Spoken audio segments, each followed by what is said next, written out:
আজকে কাজ চলে গেছে। আমার বউ বলছে, আমার দুটো মেয়ে আছে, একজন বোধহয় 10-12-এ পড়ে, বলছে আমার বউ বলছে চলো আমরা চারজনে মিলে সুইসাইড করে নিই। চিরসখা দোষী, আমি দোষী, আমরা দোষী, তাহলে কোপটা কেন আমাদের ওপর? কিন্তু এটা আমার 100% ভালোবাসা, রোজগার 100% নাও হতে পারে।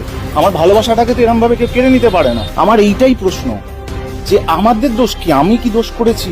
আমার টেকনিশিয়ান বন্ধু কি দোষ করেছে? 14 না 15 তারিখে পয়লা বৈশাখ, এতগুলো মানুষ সবাই নতুন জামা কাপড় পরবে, তো তাদের ফ্যামিলিটা কি হবে?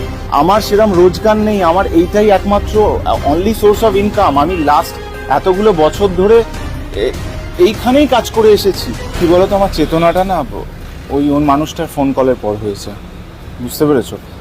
মানে আমি জাস্ট ভেঙে পড়েছি। কি বলতো, আমার চেতনাটা না ওই মানুষটার ফোন কলের পর হয়েছে, বুঝতে পেরেছো? মানে আমি জাস্ট ভেঙে পড়েছি।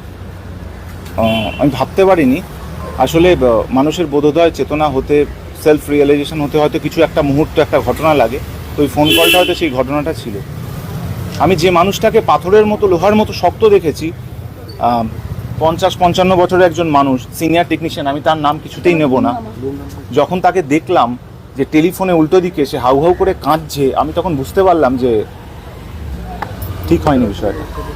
100% বিষয়টা কি বলতো, আমি এটাও তোমাদের সকলকে ক্লিয়ার করে দিই। আমায় অনেকে জিজ্ঞেস করেছে, আমি কেওড়াতলা শ্মশানেও ছিলাম, আমি শুধু ক্যামেরার সামনে আসিনি। যারা ওখানে ছিল আর্টিস্টরা জিজ্ঞেস করে নিও। মানে এটা আমার খুব খারাপ লাগছে যে এটা নিয়ে আমাকে জাস্টিফিকেশন। হ্যাঁ, আমি কালকে মিটিংয়েও ছিলাম, আমি ক্যামেরার সামনে আসিনি। আমি মধুবনী দুজনেই ছিলাম। ভয় আমার না না না না ওই আমি পুরো বিষয়টাই বলছি, ওরকম কোনো ব্যাপারই নেই। মিটিংটা অনেকটা থাকার পর মধুবনী আমি দুজনেই এসেছিলাম। আমার ছেলেটা খুবই ছোট, জানো, ও হঠাৎ করে কান্নাকাটি শুরু করে দেয়, খাবে না। তো বাচ্চাদের বুঝতে পেরেছো, তো বাধ্য হয়ে তো আমরা টানাপোড়েনের মধ্যে তো বললাম যে ঠিক আছে, আমি একা থাকলে পুরোটাই থেকে যেতাম। আর সেকেন্ড বিষয় হচ্ছে, বললাম না বোধোদয় যে বিষয়টা, আমি যখন শুনেছি যে এরকম একটা সিদ্ধান্ত হচ্ছে, তখন বলছি ঠিক আছে। তো তারপর ওই একটা ফোন কল, তারপরে আমি ভাবতে শুরু করলাম। কালকে সারা রাত ঘুম হয়নি, অ্যালার্ম দিয়েছিলাম, তার আগে ঘুম ভেঙে গেছে।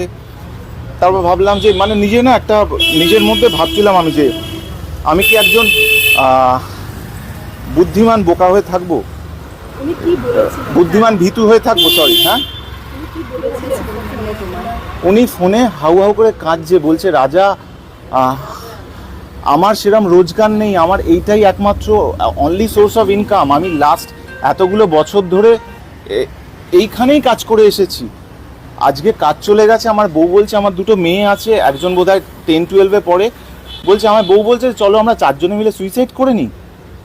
দেখো, কাজ কি করা হবে না হবে সেইটার মানে ডিসাইড করার আমি কেউ নই। শুধু আমি একটা জিনিসই বলছি যে 14 না 15 তারিখে পয়লা বৈশাখ, এতগুলো মানুষ সবাই নতুন জামা কাপড় পরবে, তো তাদের ফ্যামিলিটা কি হবে? আমার এইটাই প্রশ্ন যে আমাদের দোষ কি? আমি কি দোষ করেছি? আমার টেকনিশিয়ান বন্ধু কি দোষ করেছে?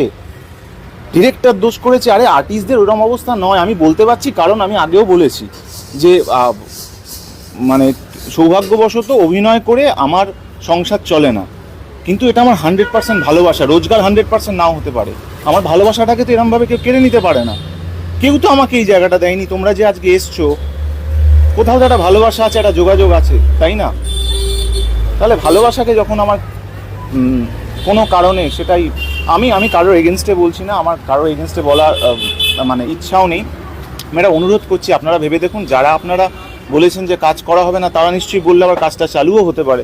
তো এটাই বলবো, আর কি বলবো। আর দেখো, বিষয়টা তো বিচারাধীন, সাবজুডিস, তো ঠিক ভুল নিয়ে আমি কিছু বলবো না। আমি শুধু একটাই বলছি, চিরসখা দোষী, আমি দোষী, আমরা দোষী, তাহলে কোপটা কেন আমাদের ওপর? আজকে সবাই শুটিং করছে ক্যামেরার সামনে, ক্যামেরার সাথে তো আমার প্রেম আছে। আমি নিজে বিটেক, আমার বন্ধুরা বিদেশে আছে, বড় বড় জায়গায় চাকরি করছে, আমি চাকরি করিনি, ইন্টারভিউ দিইনি। বাড়িতে প্রথমে পরিবারকে বুঝিয়েছি যে আমি এটা করব। আমার তিন কুলে কেউ নেই ইন্ডাস্ট্রি তো আমাকে ভালোবাসা দিয়েছে, তারপর তবে না তোমরা এসছো। তাহলে হুট করে কেড়ে নেবে আমার প্রেমটাকে? আমার দোষ কি? যে টেকনিশিয়ান, যে চা দেয়, সে কি করবে? যে মেকআপের দাদা, বহু বছরের সম্পর্ক, আমার বিয়েতে ডেকেছিলাম তাকে, আমি তার নাম নিচ্ছি না, তার পায়ে প্রবলেম আছে, সে কি করবে, সঞ্চয় আছে কি? আমি এইটাই বলছি। আর বলতে পারছি হয়তো আমার অন্য সোর্স অফ ইনকাম আছে, ব্যবসা আছে, সেই জায়গা থেকে বলতে পারছি আমি। আমি রিকোয়েস্ট করব যে যারা সিনিয়র আছেন তাদেরকে যে প্লিজ একটু দেখুন, আপনাদের কথায় যদি কাজ বন্ধ হয়ে যেতে পারে, আপনাদের কথায় কাজ চালুও হয়ে যেতে পারে, এইটাই বলবো। আমি আলাদাভাবে কোনো মানে ব্যক্তি বিশেষে কিছু বলতে চাই না, আমি এই আর্টিস্ট ফোরামেরই অংশ একজন, তো আমি একটা রিকোয়েস্ট করতে পারি। আর আবারও বললাম যে একটা ফোন কল আমাকে মানে হিলিয়ে দিয়েছে।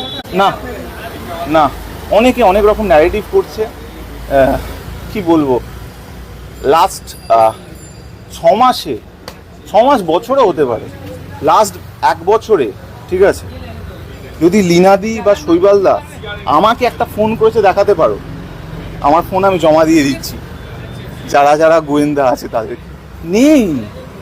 আমি এটা আমার মনের কথা বলছি, কেউ বলেনি আমায়, আমি তো বলছি, এত বড় কথা বলছি, আমি ফোন দিয়ে দিচ্ছি, একজনও কেউ ফোন করেনি। কেন ভাই?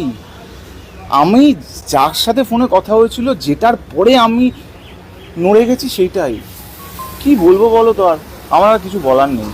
হ্যাঁ, কিছুই জানানো নেই, কল টাইম পাইনি আমরা, কি বলো তো, একটা হোয়াটসঅ্যাপ চলে আসে কল টাইমের, আমরা চলে যাই, ইন্ডাস্ট্রিতে এইভাবেই চলে। দেখো না, তোমরা তো বিশ্বাসের ওপর তোমরা এসছো, তো পৃথিবীটা বিশ্বাসেই চলে। যে বিশ্বাসে আমার মনে হচ্ছে যে যারা বলেছেন যে যাদের কথায় কাজটা বন্ধ হয়েছে, তাদের কথাতেই আবার কাজ চালু হতে পারে, আমার সেই ধারণা।